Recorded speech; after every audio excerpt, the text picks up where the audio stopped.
கருவியில் குழலில் தவழ்ந்தோடும் இசையைப் போல நம் இனிய செந்தமிழை போற்றி அனைவரையும் வாழ்த்தி இத்தமிழ் இலக்கியம் என்ற விழாவிற்கு அனைவரையும் வரவேற்கின்றோம். இன்முகத்துடன் வரவேற்கும் நம் தமிழரின் மரபை போற்றி சீரிழமை மிக்க தமிழால் வாழ்த்துரையை வழங்க வருகிறார்கள் லிகிதா மற்றும் பாரதி. நமது மதிப்பிற்குரிய முதல்வர் மற்றும் பேராசிரியர் அன்னம்மாள் அவர்களை மேடைக்கு அழைக்கிறோம்.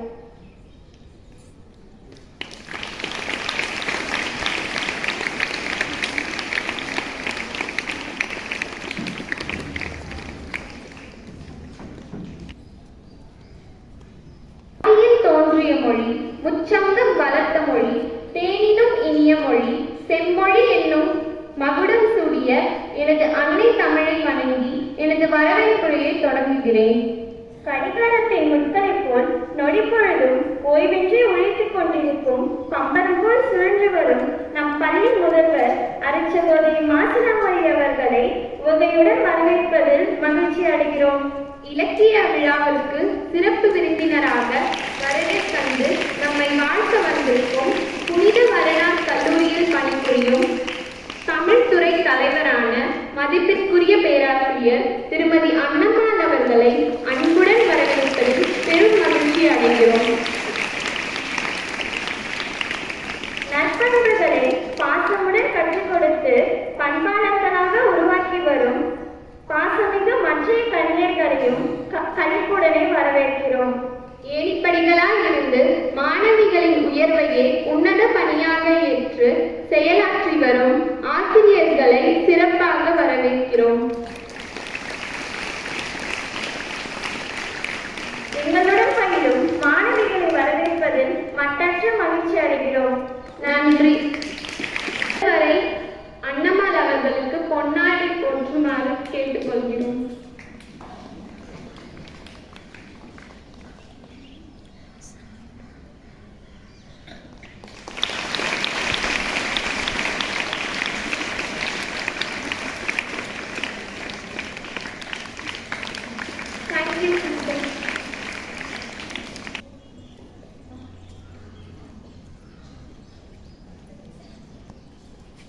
மனித வாழ்க்கையை மையமாக கொண்டது. மனிதனின் சிந்தனைக்கும் உணர்வுக்கும் கற்பனைக்கும் விருந்தாக அமைவது தனி மனிதனின் மொழியோடு தொடர்புடையது. இலக்கியம் என்ற சொல் தமிழில் முதல் முதலில் தோழா மொழி தேவை என்பதால் பயன்படுத்தப்பட்டுள்ளது. பொதுவாக இலக்கியங்கள் அந்தந்த காலங்களுக்குரிய கலை, பண்பாடு, வரலாறு, தொழில்நுட்பம், வாழ்வியல் சூழல் போன்றவற்றை படம் பிடித்து காட்டும் கண்ணாடிகளாக திகழ்கின்றன. ஓர் உயர்ந்த எழுதுகளுடன் எழுதப்படுவதுதான் இலக்கியம். தனக்கே இல்லாத மொழி, தனித்துவமிக்க மொழி செந்தமிழ் மொழி. இதுவே என்றும் நிலைத்திருக்கும் மொழி. நிரந்தரம் பெற்று நீடோடி வாழும் தொன்மையான மொழியாம் நம் தமிழ் மொழியை நடனத்தின் வாயிலாக வாழ்த்த வருகிறார்கள் நம் பள்ளி மாணவிகள்.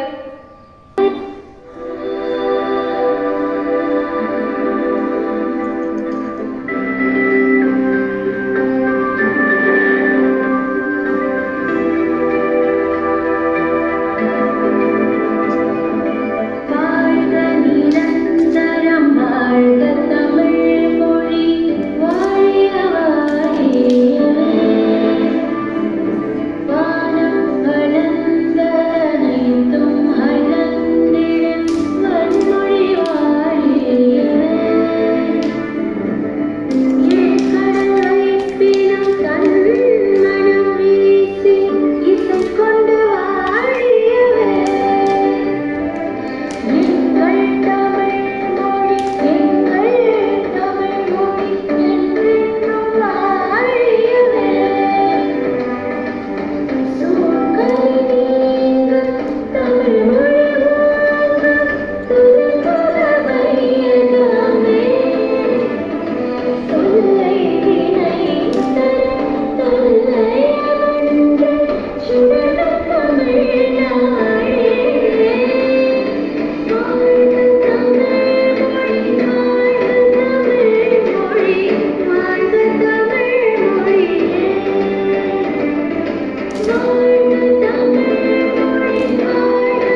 ஹரிசா, ஆமாம் தோழிகளே, இறுதியில் கேட்கப்படும் கேள்விகளுக்கு சரியாக பதிலளித்து பரிசுகளை அளிங்கள்.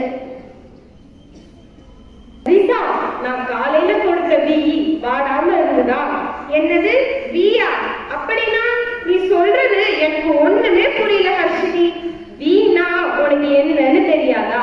அது வேற ஒண்ணும் இல்ல, பூ, அதாவது மலர் தான். ஓ, தமிழ்ல பூவுக்கு வீடு பெயரா? இது மாதிரி வேற ஏதாச்சும் இருந்த ஒன்னு சொல்ல ஹர்ஷினி. இதுதான் ஓர் எழுத்து ஒரு மொழி. தமிழ்ல ஓர் எழுத்து ஒரு மொழி மொத்தம் 42. அதாவது ஒரே ஒரு எழுத்து மட்டும் ஒரே ஒரு பொருட்கள் தான் அது ஓர் எழுத்து ஒரு மொழி எனப்படும். அப்படிப்பட்ட ஓர் எழுத்து ஒரு மொழி சொற்களை இங்கு பார்ப்போம்.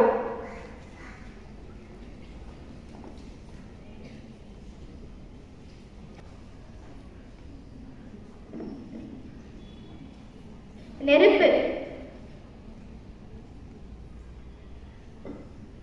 ஈ, உயிரினம் பூச்சி,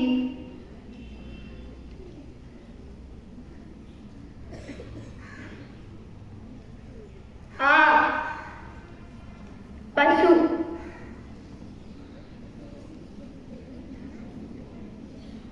ஏ, அம்பு,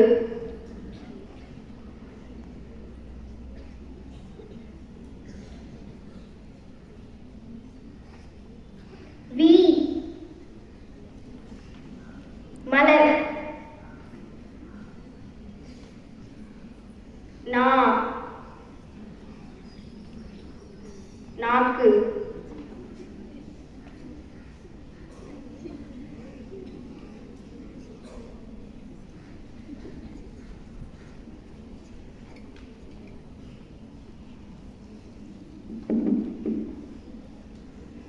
ஹரிசா, ஓர் எழுத்து ஒரு மொழினா இப்போ என்னன்னு புரிஞ்சுதா? ஓ, நல்லாவே புரிஞ்சது ஹர்ஷினி. நம் பள்ளி மாணவிகள் தெளிவாவே புரிய வச்சுட்டாங்க. இது மட்டும் இல்ல, இன்னும் ஓர் எழுத்து ஒரு மொழியில 36 எழுத்துக்கள் இருக்கு. மீதி உள்ள எழுத்துக்களை நம்ம பிறகு படிச்சு தெரிஞ்சுக்கலாம்.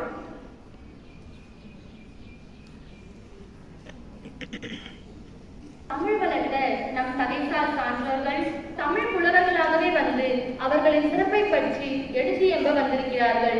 இப்படிப்பட்ட புலவர்கள் இல்லை என்றால் தமிழ் மொழி எப்பொழுதோ ஒளி இழந்து போயிருக்கும். இருட்டில் நடக்க வெளிச்சம் தேவை. அதுபோல தமிழை பற்றி அறிய நம் புலவர்கள் தேவை. அவர்களை சிறப்பிக்க வேண்டியது தமிழர்களாகிய நம் கடமை. வாருங்கள், புலவர்களின் சிறப்பை செவிமடுப்போம்.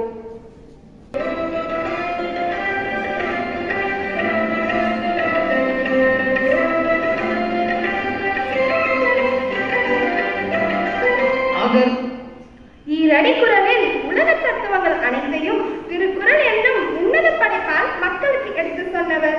இருள் சேர் இருவினையும் சீரா இறைவன் பொருள் சேர் புகழ் புரிந்தார் மாட்டு. இறைவன் என்பதற்குரிய பொருளை புரிந்து கொண்டு புகழ் பெற விரும்புகிறார்கள்.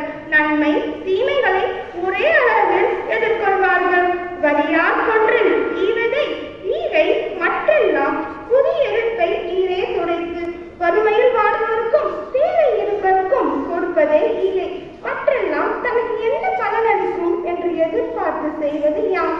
பார்ப்புகளும் தமிழ் புலவராம் நம் திருவள்ளுவரை போற்றுவோம்.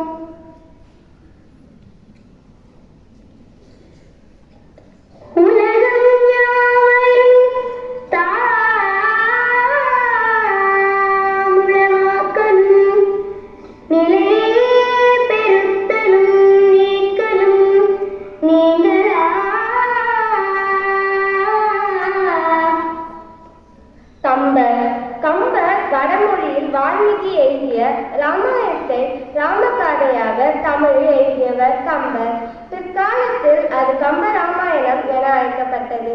கம்பன் வீட்டு கட்டுக்கரியும் கவி பாடும் கல்வி சிறந்த தமிழ்நாடு, புகழ் கம்பன் பிறந்த தமிழ்நாடு.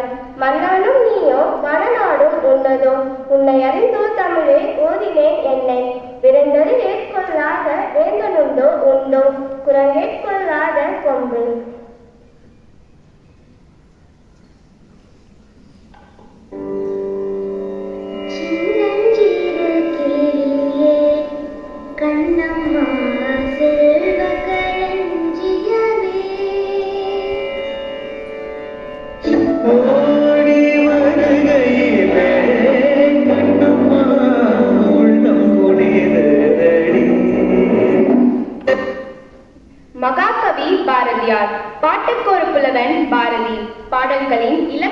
கட்டுகளை தகர்த்தெறிந்தவன். இலக்கண சட்டங்களை தகர்த்தெறிந்த பாரதி புது கவிதை என புகழப்படும் பாமரரும் கேட்டுணரும் வசன கவிதையை தமிழுக்கு தந்தவர். சிறு பிள்ளைகள் முதல் முதியவர் வரை அனைவருக்கும் உதவும் ஒரு அறிவு சார்ந்த புது கவிதை இவர் தொகுப்பில் இருக்கும். அச்சமில்லை அச்சமில்லை அச்சம் என்பதில்லையே, இச்சகத்திலோரெல்லாம் எதிர்த்து நின்ற போதிலும் அச்சமில்லை அச்சமில்லை அச்சம் என்பதில்லையே, துச்சமாக எண்ணி நம்மை தூறு செய்த போதிலும் அச்சமில்லை அச்சமில்லை அச்சம் என்பதில்லையே. அஞ்சா நெஞ்சினன் நம் தமிழ் புலவன் பாரதியை பார்ப்புகழ போற்றுவோம்.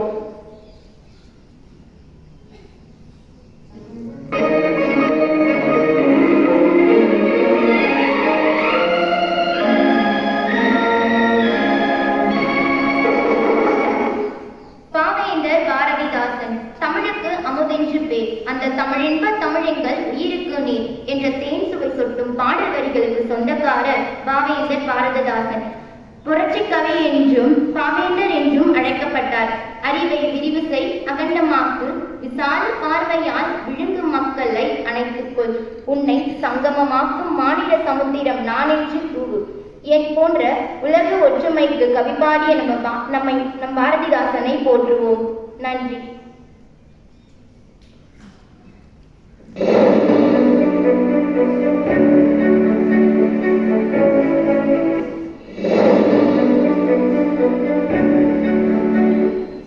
வீரமாமுனிவர் கான்ஸ்டன்டைன் ஜோசப் பெஸ்கி என்பதே அவரது இயற்பெயர். மறைபரப்பு முயற்சிக்காக முதலில் தமிழை கற்றுக்கொண்ட இவர் தமிழில் வியத்தகு புலமை பெற்று இலக்கணம், இலக்கியம், அகராதி படைத்து தமிழுக்கு செழுமையூட்டினார். தமது பெயரினை தைரியநாத சாமி என்று முதலில் மாற்றிக்கொண்டார். பின்னர் அப்பெயர் வடமொழி என்பதாலும் நன்கு தமிழ் கற்றதாலும் தமது பெயரின் பொருளை தழுவி செந்தமிழில் வீரமாமுனிவர் என மாற்றிக்கொண்டார். திருக்காவலூர் கலம்பகம், கித்தேரி கேத்ரின் அம்மாள் அம்மானை போன்றவை முக்கிய படைப்புகள். பரமார்த்த குருவும் சீடர்களும் தமிழில் எழுதப்பட்ட முதல் நகைச்சுவை உரைநடை நூல் என்பது தமிழுக்கு கிடைத்த பெரும் பேறு ஆகும். வீரமிகுந்த தமிழில் எழுத்து சீர்திருத்தம் செய்த வீரமாமுனிவரை வணங்குவோம்.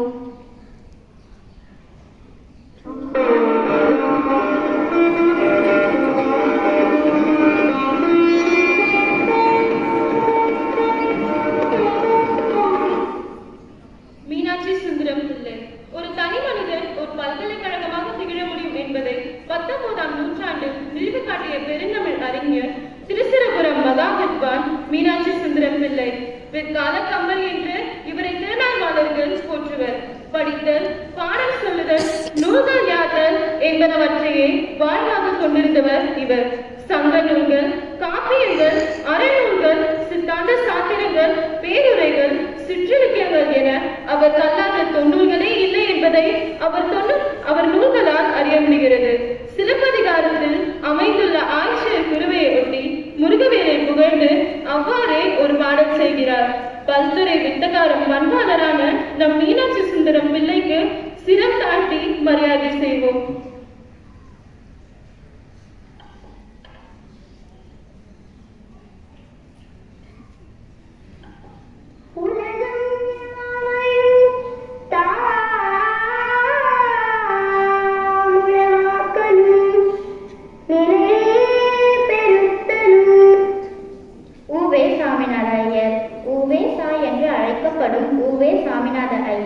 தோன்றியிருக்காவிட்டால் தமிழ் உலகிற்கு சிலப்பதிகாரத்தை பற்றி தெரியாமலே போயிருக்கும். அகநானூற்றுக்கும் புறநானூற்றுக்கும் வேறுபாடு தெரிந்திருக்காது. மணிமேகலை மண்ணோடு மறைந்திருக்கும். இப்படி நூற்றுக்கணக்கான நூல்களை அழிவிலிருந்து காப்பாற்றி பதிப்பித்து நமக்கு தந்தவர் உவேசா. உவேசாவின் தாரக மந்திரம் அனுசரித்து போ, அடக்கிப்பார், அடங்கிப்போ. அவரை மனமாற நினைத்து மரியாதை செலுத்துவோம்.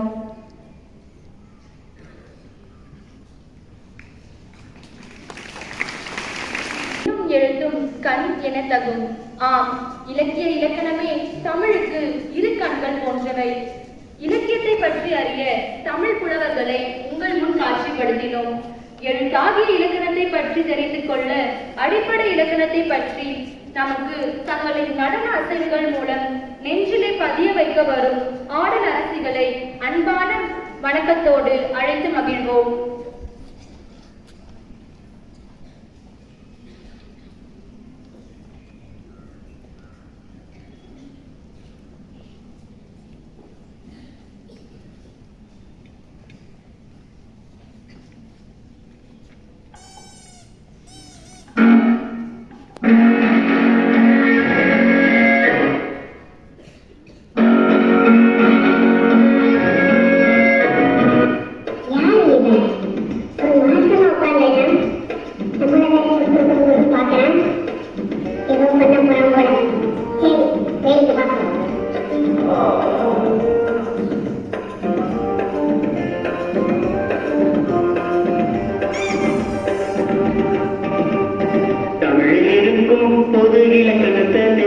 தெரிஞ்சுக்கிட்டு தயங்காம தமிழே பேசும். உயிரை எழுத்து 12 படிச்சுக்கிட்டு நீ எழுத்து 18 சொல்லும். உயிரை எழுத்து 216 ஆயிர எழுத்து சேர்த்து அத்தோடு மொத்த எழுத்து 247 மனதில் வைத்து மறக்காம நீயும் ஒரு தமிழ் இருக்கும் பொது இலக்கணத்தை தெரிஞ்சுக்கிட்டு தயங்காம தமிழே பேசும். உயிரை எழுத்து 12 படிச்சுக்கிட்டு நீ எழுத்து 18 சொல்லும்.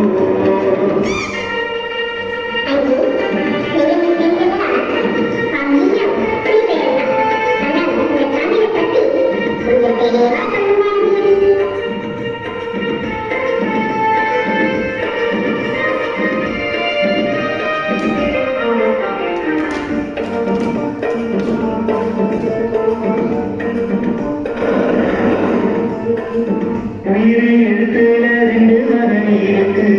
உயிரை என்று நீ சொன்னா சிறப்பு. நீ எழுத்த நீ 3ஆம் திருச்சி அழகா படிச்சாக்கா அதுவேதான் மகிழ்ச்சி.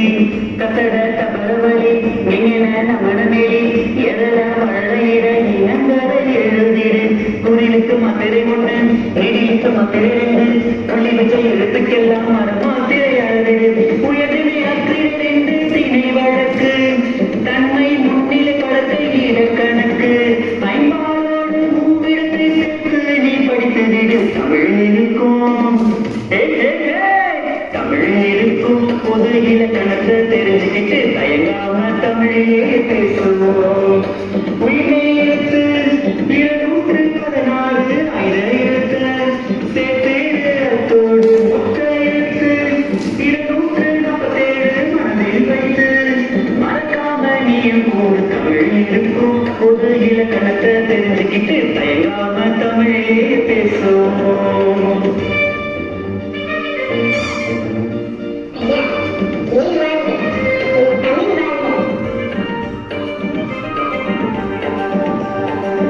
எழுத்து சொல் பொருள் யாப்பனி ஏங்கு ஐவர இலக்கணம் தமிழுக்கு உண்டு. உயிர்மை சேர்ந்த 30 எழுத்தும் முதல் எழுத்து சொல்லுவது பொருத்தம். லாலாடா பயிற்சி நான் முயற்சி ராதா எழுத்தெல்லாம் அயங்கொழி பயிற்சி. பெயர் சொல் இணைச்சொல்லு இணைச்சொல் முடிச்சொல்லு 4 வகையான சொற்களை நீ படிச்சு. சார் எழுத்து மொத்தம் 10 இருக்கு. சோறு இன்றி படிப்பது உன் பொறுப்பு. தமிழ் இலக்கணத்தை இன்றி பேசிடு நீ எழுதிடு. தமிழ் இருக்கும் தமிழ் இருக்கும் பொது இலக்கணத்தை தெரிஞ்சுக்கிட்டு தயங்காம தமிழே பேசுவோம். உயிரை எழுத்து 12 படிச்சுக்கிட்டு நீ எழுத்து 18 சொல்லும். உயிரை எழுத்து 216 ஆயிர எழுத்து சேர்த்து அத்தோடு மொத்த எழுத்து 247 மனதில் வைத்து மறக்காம நீயும் கூறு தமிழ் இருக்கும் பொது இலக்கணத்தை தெரிஞ்சுக்கிட்டு தயங்காம தமிழே பேசுவோம். உயிரை எழுத்து 12 படிச்சுக்கிட்டு நீ எழுத்து 18 சொல்லும். மைதானத்தில் வெற்றி பெறும் மட்டும் வீராங்கனைகள் அல்ல, மொழியோடு விளையாடி வெற்றி பெறுபவர்களும் வீராங்கனைகளே. எனவே மொழியோடு விளையாடி வெற்றி பெற இருக்கும் நம் பள்ளி வீராங்கனைகளை இங்கு காண்போம்.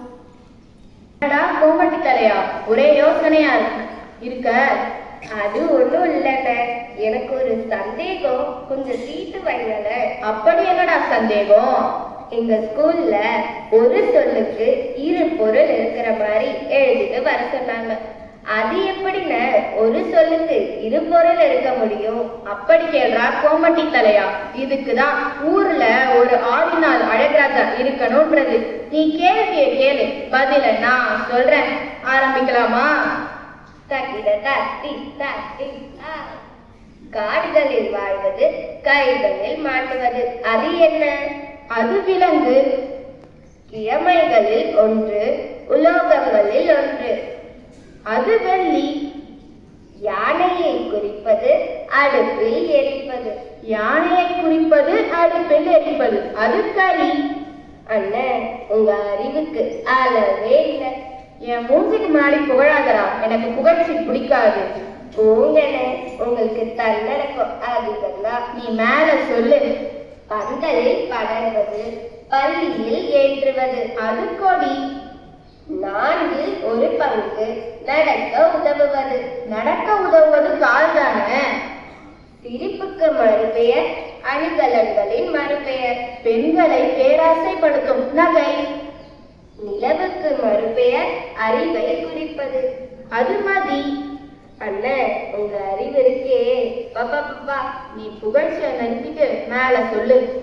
தைக்க உதவுவது, புத்தகங்களை குறிப்பது, அது நூலு. மேலே ஏற உதவுவது, புத்தகங்களை தினமும் படி. இதுக்குதான் சொன்ன அப்பவே படி படின்னு எங்கேயாச்சும் கேட்டியா? உணவுக்கு வேறு பெயர் பறவைகளில் ஒன்று. அதை எப்படிதான் மறக்க முடியும்? நமக்கு சோறு தானே முக்கியம், அது அன்னம். கதிரவன் மறைவது, மலர்களை தொலைத்தால் அது மாலை. எதையும் தெளிவாக காட்டுவது, வெளிச்சத்தை குறிப்பது, அது என்ன? மறுக்க சொல்லு. எதையும் தெளிவாக காட்டுவது, வெளிச்சத்தை குறிப்பது, அது விளக்கு. அண்ணன், நீங்கள் வில்லேஜ் விஞ்ஞானின. டேய், நான் இங்க இருக்க வேண்டிய ஆளே இல்ல. என் அறிவுக்கும் அழகுக்கும் இந்நேரம் கம்பருக்கும் கபிலருக்கும் போட்டியா இருந்திருக்கணும். என் நேரம் உன்கிட்ட மாட்டிக்கிட்டேன். உங்களே ஒரே தமாசுதான். சரி வா போலாம். நன்றி. கல் தோன்றி மண் தோன்றா காலத்து முன் தோன்றிய மூத்த மொழியாம் நம் தமிழ் என்னென்ன சிறப்பு பெயர்களால் அழைக்கப்படுகிறது என்பதை பாரதிதாசன் பாடல் வாயிலாக நடனாசிரியர்கள் மூலம் நம் கண்களுக்கு விருந்தளிக்க வருகிறார்கள். கண்டு கழிப்போமா?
எத்தனை பேர் இடம்பெற்றனர்?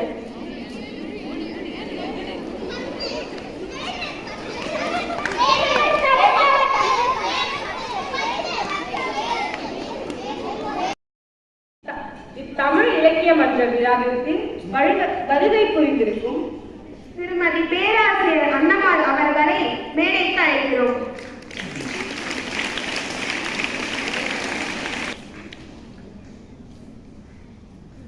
பொதியிலே பிறந்து தென்னற் புகழிலே கிடந்து சங்க திருப்பிலே தவழ்ந்த பேரை என் தமிழ்த்தாய்க்கு முதற்கண் என் வணக்கத்தை தெரிவித்துக் கொள்கிறேன். என்னை படைத்து காத்து வழி நடத்துகின்ற என்னுடைய அன்பு தெய்வத்திற்கு இரண்டாவது என் வணக்கத்தை தெரிவித்துக் கொள்கிறேன்.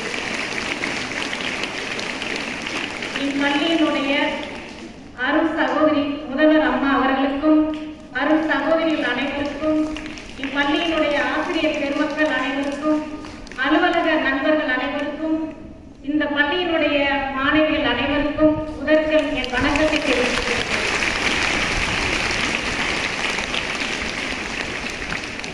தயவுசெய்து யாரும் பயப்பட வேண்டாம். நான் ரொம்ப பேசில உங்களுக்கு அறுக்க போறதில்ல.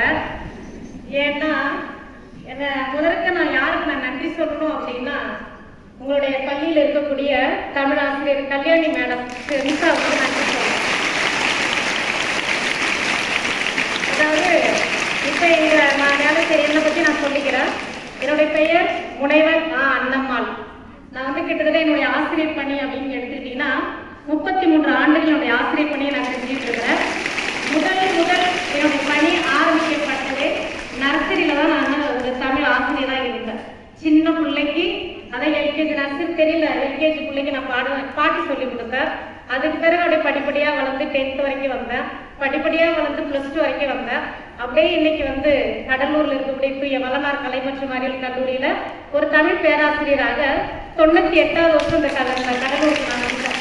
அதாவது என்னுடைய புள்ள வந்து ஒரு 2.5 வயது இருக்கும். நான் கடலூருக்கு வரும்போது என்னுடைய பெண்ணு முதல் பெண் எனக்கு. அவளை ஒரு 3.75 வயது வரும்போது இந்த சென்ட் மேரிஸ்ல சேர்க்கணும்னு சொல்லி எத்தனையோ முறை வந்து இந்த மரத்தடியில நான் உட்காந்துருக்கிறேன். ஏன்னா எதுக்கு இந்த வார்த்தை நான் சொல்றேன்னா, இந்த இடத்துல வந்து நிறைய பேர், அதாவது படைக்கப்பட்ட மனிதர்கள் எத்தனையோ பேர் இருக்கலாம், இந்த உலகத்துல எத்தனையோ பேர் வாழ்ந்துட்டு இருக்கலாம். எல்லாருக்கும் எல்லாம் அமைவது என்பதை நம்மளால சொல்ல முடியாது. அது ஒரு சிலருக்கு மட்டும்தான் அமையும். அந்த வகையில உங்களுக்கு இது அமைஞ்சிருக்குது, இதை உங்களுக்கு கொடுத்துருக்குறாங்க. ஏன்னா அழைக்கப்பட்ட அனைவரும் தெரிந்து கொள்ளப்பட்ட சிலர் என்று அப்படின்னு சொல்லுவாங்க.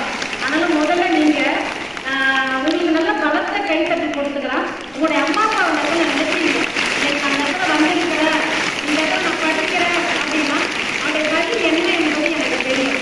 ஒரு 3.75 வயசு இருக்கும்போது இந்த இடத்துல வந்து எத்தனையோ நான் சிஸ்டரை பார்த்துருக்கிறேன். அதுக்கு பிறகு வந்து என் பிள்ளை பேச வச்சாங்க. அது ஏதோ பேசிச்சு. அப்புறம் இடம் கொடுத்துட்டாங்க.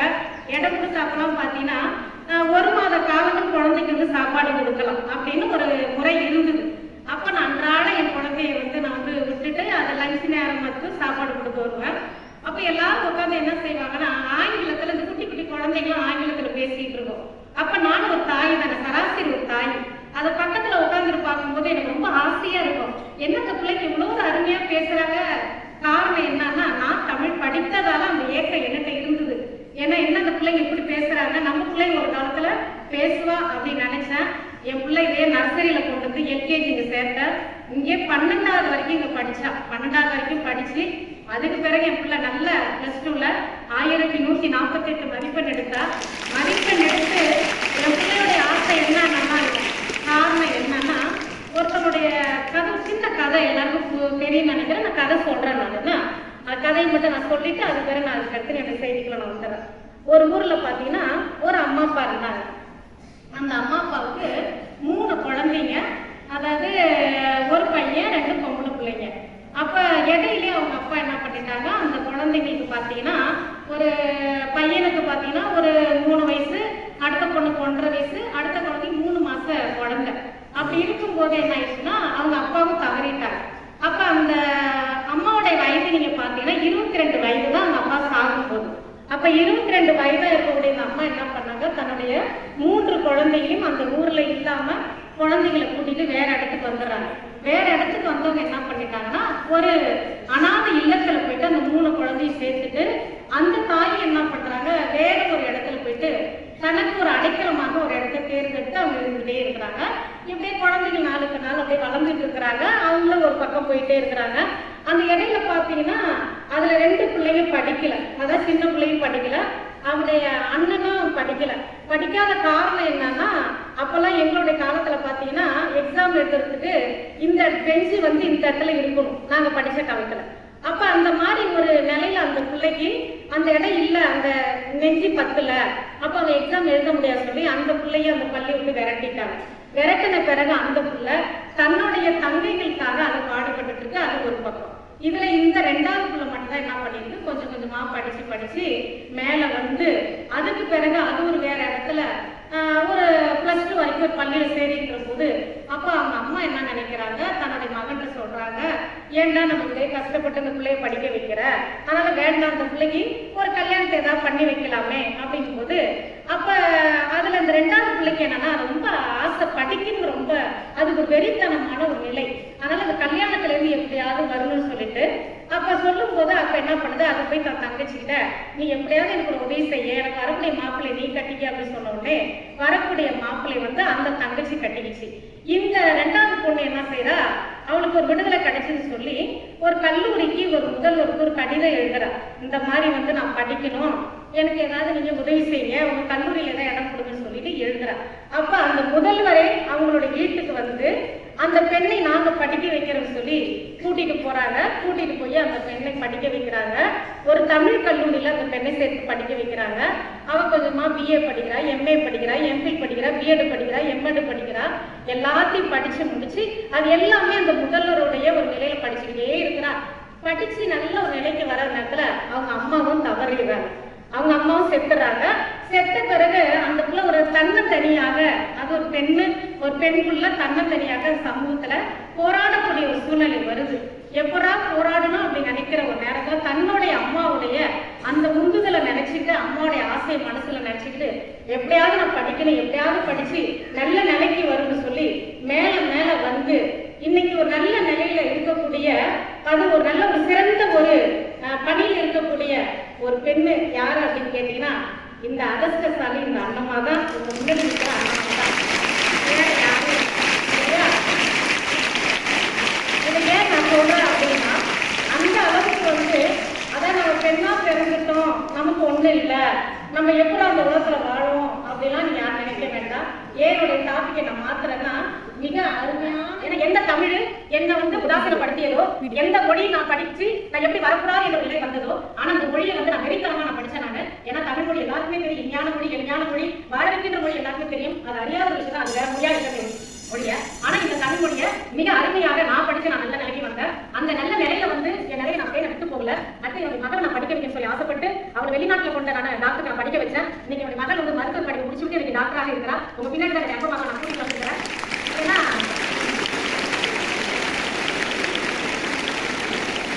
இதுதான் காரணம். அதாவது எத்தனையோ, ஏன்னா இந்த பூமியானது, இந்த மண்ணானது எத்தனையோ தலைவர்ல அந்த பாதப்பட்ட இடம், நம்முடைய அருள் தந்தையுடைய பாதப்பட்ட இடம், அருள் கண்ணீருடைய பாதப்பட்ட இடம், இது புண்ணியம், அது அச்சிக்கப்பட்ட மண் இந்த மண்ணு. அதனால சொல்றேன், அந்த வரிசையில வந்து என்ன வந்து கூப்பிட்ட உடனே நான் வந்து நேற்று நான் தேர்வு இடைக்கால பணியில நான் இருக்கிறேன். கல்யாண வாய்ப்பினை கொடுத்த நம்முடைய முதல்வர் அவர்களுக்கும் ஆசிரியர் பெருமக்களுக்கும் அன்பு மாணவி செல்வராக முதல்வர் அனைவருக்கும் என்னுடைய நன்றியை வாழ்த்து தெரிவித்துக் கொண்டு இடைவெளியே நன்றி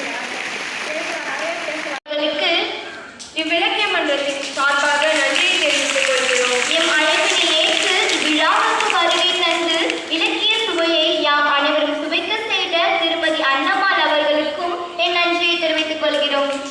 அறியாமை என்னும் இருளகற்றி தெளிவாக கற்பிக்கும் தேர்ச்சியால் நீங்கள் கருங்கற்களால் இந்த எம்மை சிற்பமாக்கிய எம் ஆசிரியர் பெருமக்களுக்கும் நன்றியை தெரிவித்துக் கொள்கிறோம். அழகு தமிழின் அழகையும் அன்பையும் இணைந்து கலந்து கொடுத்து சிறப்பித்த அனைவருக்கும் நன்றி. கிடைக்கக்கூடிய வாய்ப்பினை வழங்கியமைக்கு மீண்டும்